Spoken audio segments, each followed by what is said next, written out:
Alhamdulillah Rabbil Alamin wa sallallahu ala sayyidina Muhammadin wa ala alihi wa sahbihi ajma'in. Allahumma anfa'na ma'alamtana wa 'allimna ma yanfa'una waj'al 'amalana khalisatan liwajhikal karim rahmatika ya arhamar rahimin amin ya mujibas sa'ilin amma ba'du.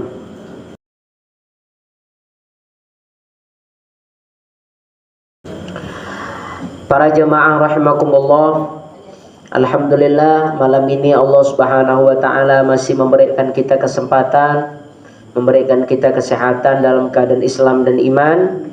Mudah-mudahan Allah Subhanahu wa taala sebab kita berkumpul bermujalasah di majelis yang mulia ini, Allah menurunkan barokahnya kepada kita, memberikan kasih sayangnya kepada kita, memberikan ampunannya kepada kita semua. Amin ya rabbal alamin. Baik para jamaah rahimakumullah, kita lanjutkan kembali pembacaan kitab Khosaisul Ummatil Muhammadiyah, keistimewaan umatnya Nabi Muhammad sallallahu alaihi wasallam. Kali ini nomor yang atau penjelasan yang kelima. Judulnya Iftidahu Ashabil Ma'asi Minhum. Iftidahu Ashabil Ma'asi Minhum. Maknanya adalah iftidahu ashabil ma'asi minhum, dipermalukannya. Iftidah itu dipermalukannya. Maka dalam istilah orang memberi nasihat orang itu Pak, ada dua. Ada namanya nasihat, ada namanya fadihat.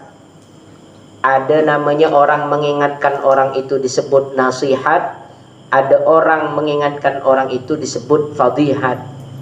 Kalau orang mengingatkan orang dengan ucapan yang santun, dengan ucapan yang sopan, tidak mencaci maki, tidak merendahkan, itu namanya nasihat. Tapi kalau kita mengingatkan orang tapi sambil mengingatkan juga memaki-maki, dihinanya, nah itu namanya bukan nasihat tapi fadihat, mempermalukan orang. Iftidah ini, iftidahu ashabil ma'asi, yaitu dipermalukannya orang-orang yang berbuat maksiat, minhum, dari umatnya Nabi Musa alaihissalam atau orang Bani Israel. Faqad kana Banu Israel, maka sungguh telah terjadi pada Bani Israel, idza adznaba ahaduhum dzamban, apabila salah satu di antara mereka berbuat dosa, berbuat kesalahan, au fa'ala maksiatan, atau mereka melakukan maksiat, melanggar aturan Allah, fa innahu idza asbaha, maka sesungguhnya orang yang berbuat maksiat tersebut, idza asbaha, apabila datang waktu pagi, yajidu maktuban, terdapat, ditemukan, maktuban, sebuah tulisan atau tertulis, ala babidarihi, di atas pintu rumahnya, fulanun fa'ala kada wa kada, orang ini tadi malam melakukan ini, melakukan ini. Wa kaffaratuha kada, tebusannya seperti ini, wa kada, dan seperti ini. Wa yara dhalikal khass wal am, dan ulama berpendapat ini berlaku secara khusus atau berlaku secara umum. Jadi di zaman Nabi Musa alaihissalam, zaman Bani Israel itu, para jamaah rahimakumullah, kalau ada orang melakukan dosa, malam hari dia melakukan dosa sembunyi-sembunyi, taruhlah mencuri misalnya, itu untuk tahu siapa yang mencuri barang kita tadi malam, itu tak perlu nanya Pak, tinggal tengok aja pintu rumah orang itu. Karena orang yang melakukan dosa malamnya itu Pak, paginya di pintu rumahnya itu tertulis, orang ini namanya ini, tadi malam gini, tertulis. Siapa yang nulis? Malaikatnya Allah. Jadi dipermalukan. Umat-umat terdahulu itu apabila melakukan maksiat dipermalukan. Kenapa? Supaya mereka itu jerak, supaya mereka itu rasa malu. Manusia ini kan begini Pak, sifat manusia ini. Kalau dengan Allah itu kadang tidak malu, tapi malunya dengan orang. Kalau dia berbuat salah sendirian, Allah kan tahu. tapi dia tidak malu. Tapi kalau dia berbuat salah, ketahuan orang, dia malu. Makanya biasanya di zaman itu orang yang berbuat maksiat itu ditampakkan kepada orang supaya dia merasa malu. Ibtidahu ashabil ma'asi. Terus kata ulama, kata beliau As-Sayyid Muhammad Ali Al-Maliki dalam kitabnya ini, ammal ummatul Muhammadiyatu, adapun umatnya Nabi Muhammad sallallahu alaihi wasallam, fa innallaha tafaddala 'alaiha, sesungguhnya Allah tafaddala mengunggulkan, mengagungkan, mengutamakan 'alaiha atas umat Nabi Muhammad bisatri dengan ditutupnya. Dengan ditutupnya artinya tidak dipermalukan oleh Allah. Kalau umat dahulu malamnya melakukan kemaksiatan apa, paginya sudah tertulis di pintu rumahnya. Tapi tidak dengan umat Nabi Muhammad SAW. Malamnya melakukan kemaksiatan, malamnya melanggar aturan Allah, besok pagi rumahnya tetap masih macam yang seperti biasa. Kalaupun ada yang nulis itu bukan malaikat Pak yang nulis, bukan. Tidak ditampakkan maksiat. Malamnya dia berbuat maksiat, paginya seolah-olah orang baik, orang-orang bagus, orang-orang mulia. Manusia tak tahu. Saking bagaimana Allah Ta'ala menjaga kemuliaan umat Nabi Muhammad supaya dia tidak dipermalukan. Maka dalam hal ini ketika kita tahu Pak, ketika kita tahu demikian, umat dahulu begitu, kita demikian, maka akan muncul dua hal. Kita akan mengerti Bismillahirrahmanirrahim. Kan Bismillah maknanya begini, dengan menyebut nama Allah Ar-Rahmani yang maha pengasih, Ar-Rahimi yang maha penyayang. Kita tahu apa yang dimaksud pengasih itu. Di antara bentuk pengasih, di antara bentuk sayangnya Allah kepada kita itu, kesalahan yang kita lakukan itu ditutup oleh Allah. Maka orang kalau sadar Pak, sadar bahwa kita mulia ini sebenarnya bukan karena kita. Kita diagungkan orang, kita dimuliakan orang, tangannya dicium orang, dihormati orang. Itu sebenarnya bukan karena kita, tapi karena Allah menutup aib kita. Kalau orang tahu Pak, tetangga kita tahu perbuatan jeleknya kita, perbuatan maksiat kita, dia akan berubah 180 derajat kepada kita. Yang asalnya barangkali memuliakan kita, tak ada memuliakan lagi. Nah, untuk apa saya nak memuliakan, kata dia? Toh pekerjaannya sama dengan saya. Cuma karena Allah sayang dengan kita itu ditutup oleh Allah. Jadi sebenarnya bukan karena kita ini bagus, bukan karena kita ini mulia, tapi karena kekurangannya ditutup Allah, sehingga tak nampak kekurangannya, yang nampak adalah kelebihannya. Itu diantara Rahman Rahimnya Allah, pengasihnya dan sayangnya Allah SWT kepada kita. Kedua, kita tidak bisa membayangkan Pak, kalau kita hidup di zamannya Nabi Musa, jadi umatnya Nabi Musa alaihi salatu wassalam. Malamnya, taruhlah malamnya mabuk-mabukan, pulang besoknya ke rumah, di depan pintu udah tertulis, tadi malam orang ini habis 2 botol misalnya. Atau mencuri, malamnya musim durian, masuk kebun durian orang, ngambil durian orang, pagi pura-pura macam orang tak ada mencuri, padahal tadi malam mencuri. Kalau di zaman Nabi Musa tak perlu dicari, di depan pintunya orang ini tadi malam ngambil durian 5 butir. Nampak Pak? Tapi itu tak terjadi kepada umat Nabi Muhammad SAW. Betapa mulianya dan betapa agungnya kita umat Nabi Muhammad SAW. Nah, kedua, kalau Allah saja yang maha kuasa, yang maha perkasa, yang mampu menampakkan aib orang, tapi Allah bersedia, berkehendak untuk menutupnya Pak, maka Allah sangat murka kepada umat Nabi Muhammad yang suka membuka aibnya.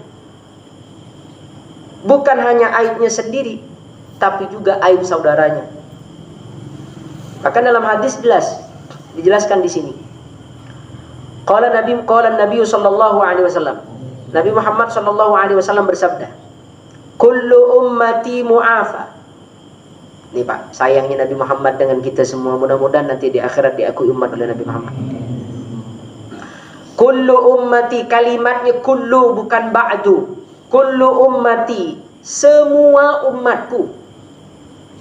Kullu itu Pak, maknanya semua.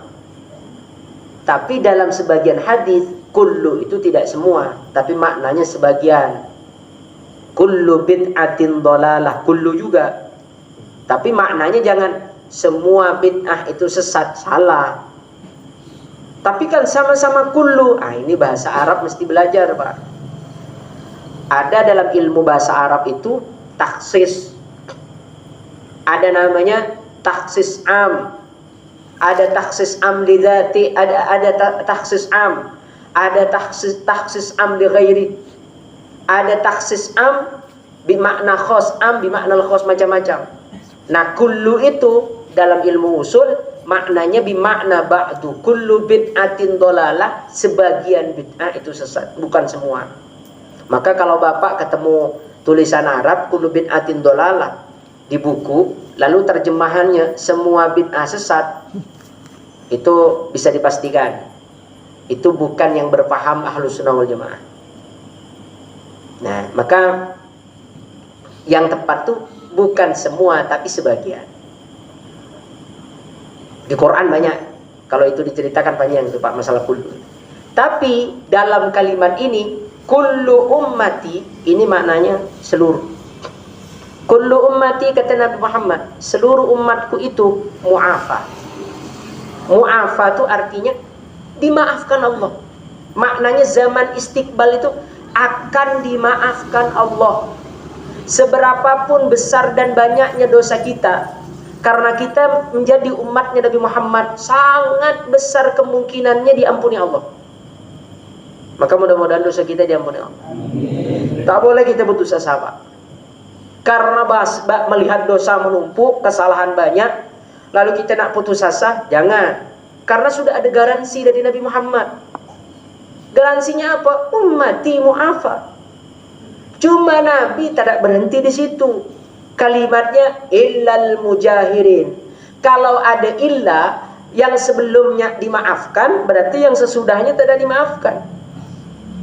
Semua umatku, kata Nabi, dimaafkan Allah, akan dimaafkan Allah. Illal mujahirin, kecuali mereka yang mujahir. Apa mujahir itu? Terang-terangan. Terang-terangan dalam apa? Sahabat nanya kepada Nabi, Rasulullah menjelaskan kepada para sahabat, wa inna minal jihari, sesungguhnya di antara perbuatan yang disebut jihar itu, kata Rasulullah, ayya'malar rajulu bil laili amalan, ada seseorang pada malam hari dia melakukan dosa, melakukan kesalahan. Thumma yusbihu, sampai pada waktu pagi, wa qad satarahullahu, sedangkan Allah menutup kesalahan yang dia buat tadi malam. Akan tetapi ketika sampai di waktu pagi, fayaqulu, malah dia ngomong dengan orang lain. Malah dia cerita dengan orang lain. Ya fulan, hai kawan, amiltul barihata kada wa kada. Tadi malam saya begini. Diceritakan. Wa qad bata yasturuhu rabbuh. Padahal kata Nabi, dia tidur dalam keadaan dosanya ditutup oleh Allah. Orang lain tak tahu. Wa yusbihu yakshifu sitrallahi anhu. Sedangkan di waktu pagi malah dia membuka penutup yang telah Allah tutup untuknya. Allah sudah menutupinya, tapi malah dia membukanya. Itu yang itu pernah sering saya sampaikan kepada para jamaah sekalian. Maka hakikatnya Allah Ta'ala itu ingin menutup aib kita. Kalaupun ada aib yang terbuka, itu karena ibaratnya Allah ingin memberi pelajaran kepada kita. Barangkali kalau aibnya terbuka, dia jadi sadar. Maka kalau kita melakukan kesalahan, melakukan maksiat, jangan nunggu Allah membuka aib kita, Pak. Kalau ingin tobat segera. Sebelum orang mengetahui, cepat tobat. Karena kalau Allah sudah mau membuka aib tersebut, Allahumma la mani'a lima a'taita, wa la mu'tiya lima mana'ta, wa la radda lima qadaita, wa la radda lima qadaita, wala yanfa'u dzal jaddi minkal jaddu. Tak ada yang bisa menolak kalau Allah mau memberi, dan tak ada yang bisa memberi kalau Allah mau menolak. Dan tak ada yang bisa menolak apapun yang telah Allah putuskan. Dan tak akan ada gunanya kesungguhan bagaimanapun kalau Allah sudah berkehendak. Maka orang berbuat dosa ini kadang oleh Allah tuh Pak diberi teguran dulu, aibnya tidak dibuka. Kadang diberi teguran dengan harta, dengan kehidupan dan lain semacamnya. Kalau masih terus dia melakukan dosa, lama-lama dibuka oleh Allah aibnya. Kalau Allah sudah mau membuka aibnya, kita akan susah untuk membalikkan lagi nama baik kita. Itu berarti maka mesti kita cepat kembali kepada Allah, bertaubat kepada Allah dari segala kesalahan, dari segala kemaksiatan. Kita akui dan kita bertaubat kepada Allah. Terus pelajaran selanjutnya, ketika kita melakukan kemaksiatan, jangan sekali-kali menceritakan kemaksiatan itu. Jangan. Kecuali kata ulama ada manfaatnya, ada gunanya. Taruhlah kita dulu adalah orang yang hidup di dunia hitam, banyak kemaksiatan, banyak kesalahan yang kita lakukan misalnya. Kita lalu menasihati orang-orang yang masih muda untuk agar tidak seperti kita. Dulu saya begini, kamu jangan. Dulu saya begini, kamu jangan. Jadi kita menceritakan masa lalu untuk memberikan sebuah pelajaran kepada orang lain, itu bisa-bisa saja. Yang tak boleh nih Pak, menceritakan keburukan yang kita buat ini itu sebagai kebanggaan. Nah, itu bahkan di zaman Nabi Muhammad SAW ada seorang laki-laki berzina, dia mengadu kepada Rasulullah. Kata dia dengan Nabi, ya Rasulullah, saya ingin bertaubat ya Rasulullah, saya telah berzina wahai Rasulullah. Tidak, kata Rasulullah, paling kamu cuman megang tangannya saja.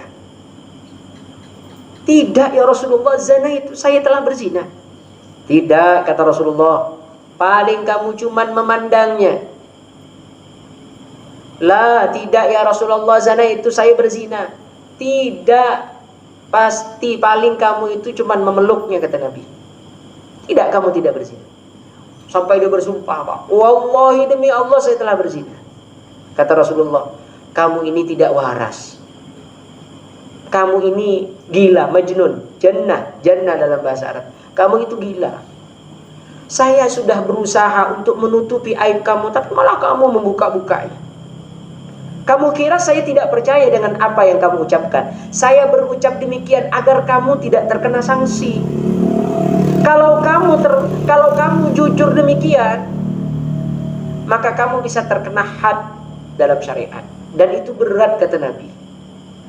Jadi Nabi Muhammad itu mengajarkan kepada kita bahwa kita ini harus menutupi kesalahan yang pernah kita buat. Tak usah diceritakan dengan orang. Kalau kesalahan itu orang lain tak tahu, Pak, udah, tak usah kita ceritakan. Misalnya ada orang pernah masa lalu yang jelek, hidup di dunia malam, hidup di dunia hubungan bebas dan lain semacamnya. Udah, ketika dia mau bertobat, tobat aja, kembali aja kepada Allah dengan jiwa yang bersih, dengan mengingat segala dosa, dengan mengakui segala dosa. Tak perlu diceritakan dengan orang lain. Yang macam itu tuh mesti ditutupi. Keburukan kita tuh mesti ditutupi, kemaksiatan kita tuh mesti ditutupi. Jadi Allah sangat tidak senang kepada umat Nabi Muhammad yang membuka aibnya sendiri. Satu. Kedua, lebih tak senang lagi Allah kepada umat Nabi Muhammad yang membuka aib orang lain. Jelas dalam hadis, Pak, barang siapa yang membuka aib saudaranya di dunia, maka Allah akan membuka aibnya nanti di akhirat. Kebalikannya, barang siapa yang menutup aib saudaranya di dunia, maka nanti di akhirat Allah akan tutup aibnya di akhirat. Kan pernah saya bercerita kepada para jamaah sekalian rahimakumullah. Ini supaya makin mantap yakinnya kita untuk menjaga aib saudara kita. Di zaman dulu, Pak, itu ada seorang soleh, ahli ibadah, alim, ulama, soleh. Dia dijodohkan oleh orang tuanya menikah dengan seorang wanita. Nama dijodohkan untuk mengharapkan keberkahan kedua orang tuanya, dia mau. Udah tidak melihat perempuannya itu siapa, namanya siapa, bentuknya seperti apa, pokoknya dijodohkan orang tuanya mau dia. Itu zaman dulu, Pak. Kok anak kita sekarang dilihat dulu perempuannya. Beda dengan dulu. Kalau dulu itu tabarrukan, mengharap keberkahan itu luar biasa. Singkat cerita, setelah akad nikah, setelah acara, nama pengantin baru, ya malam masuk kamar malam pertama. Cuma anehnya si perempuan itu ketika malam pertama itu bukan malah gembira, malah senang, tapi malah dia nangis dan sedih. Akhirnya dia menceritakan dengan segala resiko yang akan dia terima. Menceritakan dengan sejujur-jujurnya. Dia bilang dengan suaminya, "Bang, saya ini mohon maaf, beribu maaf. Kalau bukan karena perjodohan ini, mungkin saya tidak akan menikah dengan abang." Memangnya kenapa, kata suaminya? "Mohon maaf bang, saya ini sekarang dalam keadaan hamil." Jadi perempuan itu, Pak, hamil di luar nikah dengan laki-laki lain. Tapi kalau orang tuanya tak tahu, dijodohkan dengan laki-laki tadi. Saya ini udah jujur dengan abang. Apakah saya nak diceraikan malam ini, nak diantarkan ke rumah orang tua saya, sehingga semua orang tahu akan nasib saya seperti ini? Itu terserah abang. Yang penting saya udah jujur, karena saya kira abang ini orang baik. Saya tak mau abang ini kecewa di hari kemudian. Mikir si suami, karena dia orang soleh, orang alim, jawab, "Pak, iya, saya terima segala pengakuannya, saya terima segala kekuranganmu, dan saya tidak akan menceraikan kamu, cuma ada syaratnya." "Apa syaratnya, Bang?" Dengan begitu semangat perempuan itu. Syaratnya yang pertama, selama kamu hamil ini, kamu tak boleh keluar rumah. Karena orang udah tak tahu bahwa kamu hamil, lebih baik tak ada orang yang tahu. Yang kedua, selama dalam masa hamil ini, kamu harus rajin sholat, harus rajin baca Quran, harus bertaubat kepada Allah. Kamu tak perlu cari nafkah, saya yang tanggung nafkahnya, kata suami. Singkat cerita, si suami istri tadi ini menyembunyikan dengan segala cara dan upaya dilakukan supaya orang lain tak ada tahu, Pak. Maka selama istrinya hamil ini tak pernah nerima tamu. Orang tua nak berkunjung pun dicari caranya supaya tak datang. Singkat cerita, sampailah waktu mau melahirkan. Kebetulan malam melahirkan, ketika dia mau melahirkan itu pas malam hari, Pak. Suaminya mikir, ini kalau manggil dukun, ini ketahuan ini. Yang kawin dengan yang melahirkan jaraknya tak sesuai. Pasti orang mikir, kok lahir waktunya sekian, bulannya sekian, tak cukup bulan lebih. Pasti orang bertanya-tanya atau menduga-duga. Mau tak mau, kata dia, saya harus jadi dukonnya. Maka suami itu dengan sigap, Pak, jadi dukonnya dengan segala cara ya. Nebak-nebak aja, dia tak pernah jadi dukun, kan gitu bahasanya. Cuma karena untuk menutupi aib tadi, lahirlah anak laki-laki, lahirlah seorang anak. Ketika lahir, dibungkus dengan kain. Dulu belum ada lampu, itu ditaruh di depan masjid, terasnya masjid, Pak. Nama budak kecil ditaruh di teras masjid, nangis, Pak. Ketika nangis, ada bunyi suara budak kecil nangis, bayi nangis. Orang kampung keluar semua bawa obor. Ditengok, ternyata ada budak kecil yang kata orang kampung dibuang orang tuanya. Setelah orang ramai-ramai datang, baru dia datang. Ada apa? Ada apa? Padahal dia yang naruh itu, Pak. Ada apa? Ada apa? Ini taruhlah itu seorang ustaz. Ini ustaz, ada orang tuanya, ada seorang bayi yang dibuang oleh orang tuanya. Orang tuanya tak bertanggung jawab, begini-begini. Macam-macam diceritakan orang. Oh ya, kalau begitu, kata si ustaz nih, kalau begitu saksikan, Pak ya. Ini bukan anak saya nih. 1, 2, karena ini bukan anak saya kasihan dengan dia. Saya angkat dia sebagai anak saya. Mulai saat ini dia tinggal dengan saya, dia hidup dengan saya, kehidupannya jadi tanggung jawab saya. Oh iya ya Ustaz, diberikan, Pak. Akhirnya pulang ke rumahnya, dalam keadaan membawa anak. Istrinya senangnya luar biasa. Itu namanya orang alim, Pak. Orang ngerti hukum. Kalau tidak begitu, lalu di rumahnya ada budak kecil, orang bertanya, Pak, dari mana budak kecil itu? Kalau dia ngaku anaknya, bukan anaknya, maka dia bilang, saksikan ini bukan anak saya. Tapi mulai saat ini saya angkat dia sebagai anak, saya rawat dia, hidupnya saya tanggung. Besok malamnya, setelah berapa minggu dan berapa bulan berikutnya, datang seorang kawannya, Pak, ke rumah orang ustadz tadi. Kawannya itu bercerita, ditanya oleh si ustadz tadi, kamu kesini ada apa? Saya kesini ini karena atas mimpi saya, atas dorongan mimpi saya. Mimpi apa? Saya kemarin bermimpi bertemu dengan Nabi Muhammad SAW. Nabi Muhammad itu memerintahkan kepada saya untuk menyampaikan salamnya kepadamu. Apa pesan Rasulullah? Kata dia.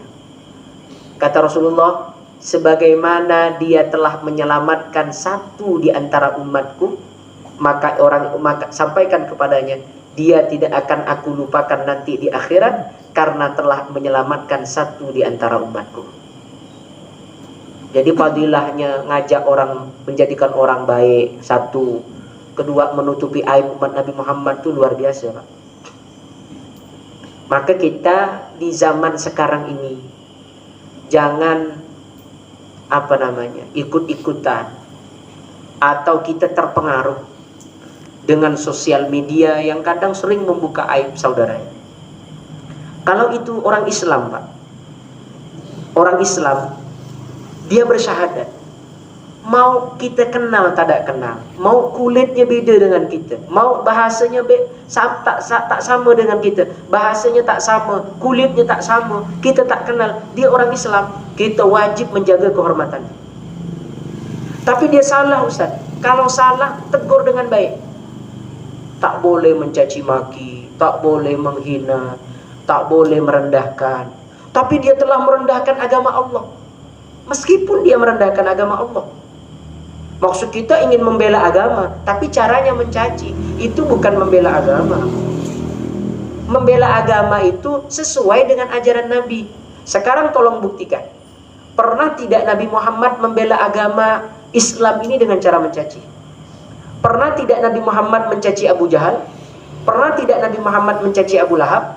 Pernah tidak Nabi Muhammad mencaci Umayyah bin Khalaf dan lain semacamnya? Walid ibnul Mughirah yang dulunya pernah menyakiti Rasulullah, mengganggu Rasulullah? Tidak. Bahkan ketika anak Abu Jahal, Pak, namanya Ikrimah. Abu Jahal itu punya anak namanya Ikrimah. Masuk Islam, datang ke Madinah, masuk Islam. Ketika Ikrimah ini masuk Islam, semua sahabat, bukan semua, sebagian sahabat itu, Pak, mencibirnya, mengolok-ngoloknya. Hada ibnu Fir'aun. Kata, kan terkenal Abu Jahal itu disebut Fir'aunu hadha zaman. Setiap nabi itu ada Fir'aunnya. Di kulli nabiyyin Fir'aun. Setiap nabi itu, Pak, ada Fir'aunnya. Fir'aunu Ibrahim, Namrud. Fir'aunnya Nabi Ibrahim itu, Pak, Namrud. Fir'aun Musa, Mus'ab bin Walid. Fir'aunnya Nabi Musa itu Mus'ab bin Walid.